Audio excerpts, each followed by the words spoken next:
আসসালামু আলাইকুম, জলিস হোম কিচেনে আপনাদের সবাইকে স্বাগতম। আজকে আপনাদের জন্য নিয়ে এসেছি গ্রিন চিলি সস বা কাঁচামরিচের সস। এই সসটি আপনারা যে কোনো স্ন্যাক্স আইটেমের সাথে খেতে পারবেন। এটি খুবই ভালো লাগে।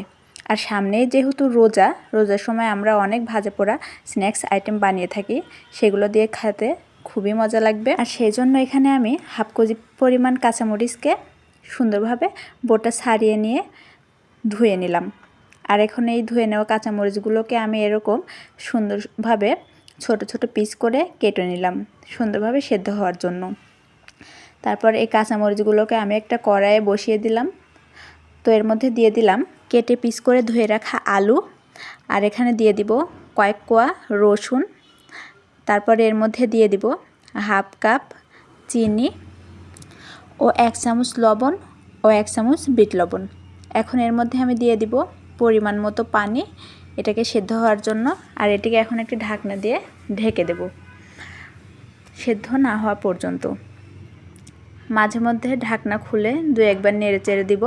তারপরে আবার সুন্দর মতো এটিকে ঢাকনা দিয়ে ঢেকে দেব সেদ্ধ না হওয়া পর্যন্ত। তো এই যে দেখুন আমার কাঁচামরিচগুলো এরকম সুন্দর সিদ্ধ হয়ে গিয়েছে। এখন এগুলোকে আমি ঠান্ডা করে একটা ব্লেন্ডার জারে নিয়ে নেব। আর এই ব্লেন্ডার জারে নিয়ে এখন এগুলোকে আমি ব্লেন্ড করে নিয়েছি সুন্দরভাবে। আমার সুন্দর মতো কাঁচামরিচগুলো এরকম ব্লেন্ড হয়ে গিয়েছে। এখন এগুলো আমি একটা কড়াইয়ে আবার ঢেলে নেব সস বানানোর জন্য। তো এই যে নেড়ে চেড়ে এর মধ্যে বলক উঠে আসলে হালকা দিয়ে দেব তেঁতুলের কাঠ। আর তারপরে এগুলো নেড়ে চেড়ে এর মধ্যে দিয়ে দেব 1 চামচ ধনিয়া গুঁড়া ও 1 চামচ জিরা গুঁড়া।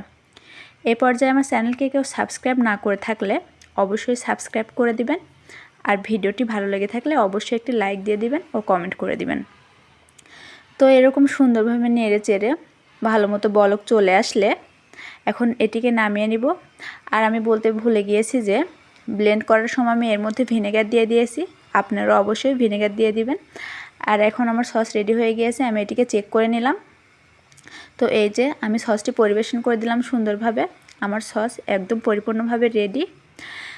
এই আপনারা যে কোনো স্ন্যাক্স আইটেমের সাথে এই সসটি খাবেন, আশা করি খুবই ভালো লাগবে।